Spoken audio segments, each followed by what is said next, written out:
Olá pessoal, sou o professor Glauco Lira. Neste vídeo iremos tratar de continuidade de funções. Bem, primeiramente vamos entender o que seria continuidade de funções.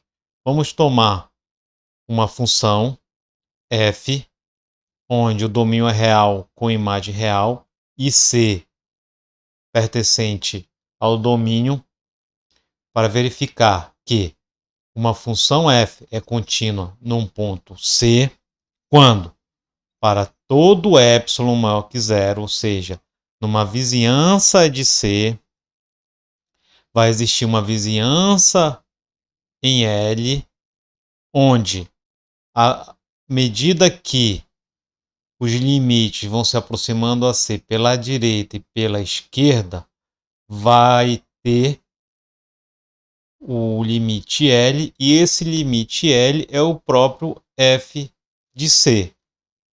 Em símbolos seria, para todo epsilon maior que zero, vai existir um delta maior que zero, tal que todo x pertencente ao domínio da função na vizinhança pequena em x centrada em C vai implicar numa vizinhança pequena em y centrada em f de C, e esse f de C é próprio limite da função. Bem, vamos ver então quais são as três condições para a gente dizer que uma função é contínua. A imagem de C precisa existir e o ponto C precisa pertencer ao domínio da função. Tem que existir o limite da função quando x tende a C. E significa dizer o quê? Que os limites laterais são iguais. E mais, os limites laterais são iguais, eles precisam ser a imagem da função em C. Então são essas três condições. O ponto C precisa pertencer ao domínio, os limites laterais são iguais e os limites laterais precisam ser igual a f de C.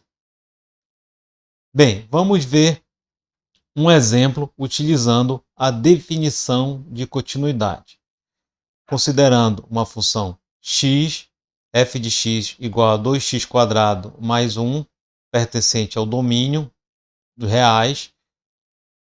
Usando a definição, a gente vai provar que esta função é contínua. Então, vamos tomar um C pertencente a reais. Então, desejamos mostrar que f de x menos f de C é menor que epsilon, certo? Desde que módulo de x menos C seja suficientemente pequeno, ou seja, menor que delta. Então, iniciando desta desigualdade com epsilon, a gente vai obter, então, substitui f de x pela expressão, f de C pelo valor numérico da função. Desenvolvendo esta expressão, temos então que é 2x² menos 2c². Colocando o 2 em evidência, vamos ter um quadrado da diferença, x² menos c², que é x menos c, x mais c, certo? Como a gente sabe que este valor é menor que delta, teremos então que esta expressão aqui, 2x menos c vezes x mais c, é menor que 2delta, porque isso aqui eu sei que é menor que delta, x mais c.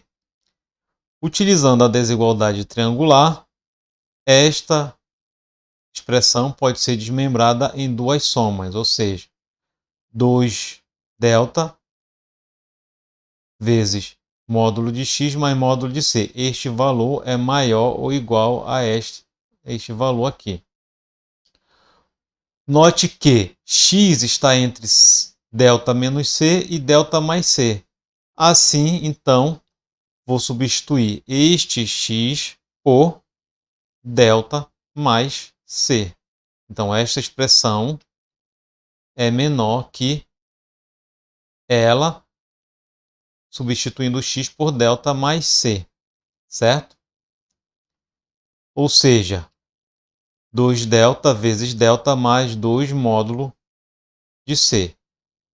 Considerando que o delta está entre 0 e 1, esta expressão aqui, a gente vai substituir apenas este delta aqui por 1, porque precisamos de um delta para comparar com o epsilon. Então, temos então que esta expressão vai ser menor que 2 delta 1 mais 2 módulo de C. E desejamos que isso aqui seja menor que epsilon. Logo, tomando um delta, o menor valor entre 1 e epsilon sobre 2, 1 mais 2 módulo de C, ou seja, só pegar este valor, passar dividindo e o 2 passar dividindo, então tenho que delta é menor que epsilon sobre 2 vezes 1 mais 2 módulo de C. Aí a gente pegando o menor valor entre esses dois, vamos ter a continuidade da função, certo? Existe certos tipos de descontinuidade que podem ser removidas. Então, a função seno de x sobre x, ela não é contínua quando x tende a zero. Ela possui o limite, porém, ela não está definida neste valor. Porém, podemos remover esta descontinuidade reescrevendo esta função por uma função por partes, que ela é seno de x sobre x quando x é diferente de zero e 1 quando x é igual a zero. Assim, removemos a descontinuidade, ou seja, removemos colocando o valor do limite da função aonde a função não está definida. Assim, ou seja, apenas criamos a definição da função neste valor de descontinuidade aqui, certo? Bem, esta função, então, é dada por esta expressão e a gente pode calcular a continuidade dela também lá no Wolfram Alpha. Então, a gente só coloca aqui seno de x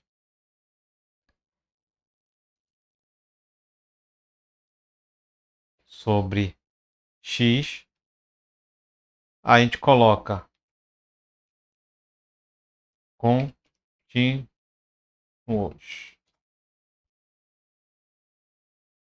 Aí ele dá todo o resultado. Pergunta se é contínua, confirma que ela não é contínua, mas diz onde a descontinuidade pode ser removida. Assim temos a função seno de x sobre x, certo? Voltando então aqui para nossos slides. Há também a descontinuidade de primeira espécie, que temos como exemplo x sobre módulo de x, pois os limites laterais à esquerda e à direita são diferentes, ou seja, a função é dada por menos 1 quando x é menor que zero e 1 quando x é maior que zero. A gente chama de descontinuidade de primeira espécie, porque os limites laterais são diferentes. Está aqui o gráfico da função. A descontinuidade de segunda espécie é quando a função não está definida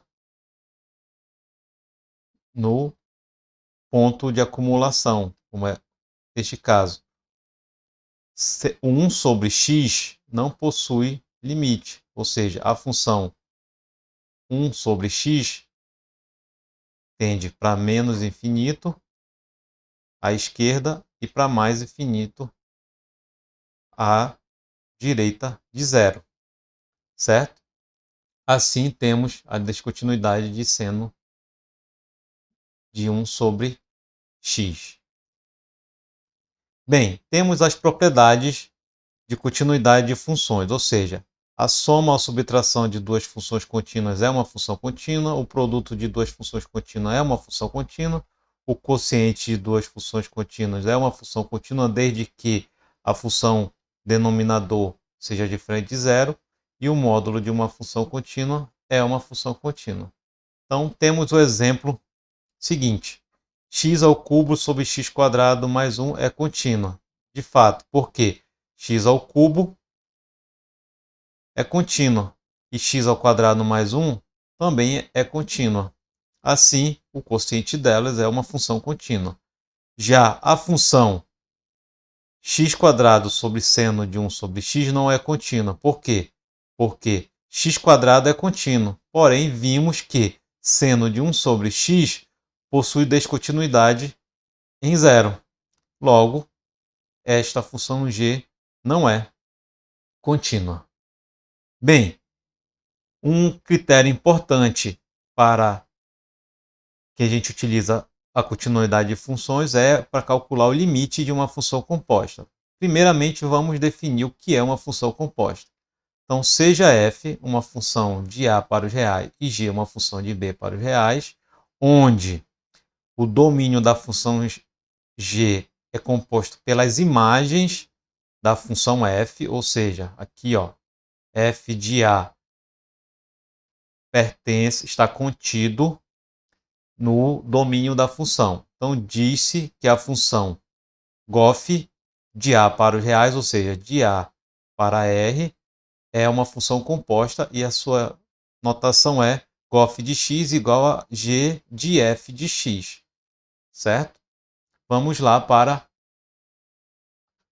o limite de uma função composta. Então, se o limite de f, quando x tende a c, existe e a função g, que é essa nossa função aqui, é contínua em L, então podemos calcular o limite da função composta gof de x quando x tende a c simplesmente pelo a imagem de g de L.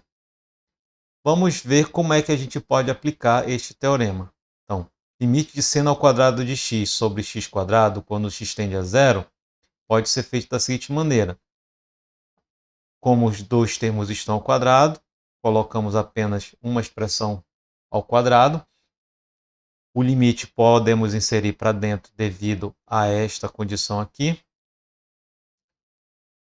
certo? E assim teremos então que o limite de seno de x sobre x quando x tende a zero é 1 ao quadrado, que é 1. O mesmo a gente pode aplicar quando a gente tem uma função logarítmica. Então, o limite desta função vai ser o logaritmo do limite de 1 mais cosseno de x. O limite desta função, quando x tende a π sobre 2, este limite aqui vale 0. Assim, o limite desta função vale 1 e o log de 1 é 0. Bem, um teorema bastante importante é o teorema do valor intermediário. O que diz o teorema do valor intermediário? Diz o seguinte, que se temos um intervalo AB e o f de A tiver sinal diferente do f de B, significa que há um valor entre AB chamado f de C, que é igual a D, certo? Então, enunciando, tem que existe sempre um D entre f de A e f de B, então o f de C é igual a D. O teorema do valor intermediário ele é mais apropriado para achar as raízes de uma função. Então, ou melhor dizendo, achar não, isolar a raiz de uma função. Então, se eu tenho x² mais x² igual a menos 1, vamos verificar que esta função tem pelo menos uma raiz. Para resolver, vamos considerar o seguinte. Calcular os valores para x igual a menos 1, que vai dar menos 2, e para x igual a 0, que vai dar 1. Ou seja, o f de A é negativo e o nosso f de B é positivo. Então, tem sinais diferentes. Assim, existe um valor entre menos 1 e 1, tal que vai ser a raiz deste polinômio. O gráfico, então, vai ser esta expressão. Pode observar que a função corta o eixo x entre menos 1 e 0. Certo? Bem, Isto era o que tínhamos para explicar para vocês sobre continuidade de funções, limite de uma função composta e teorema do valor intermediário. Bons estudos!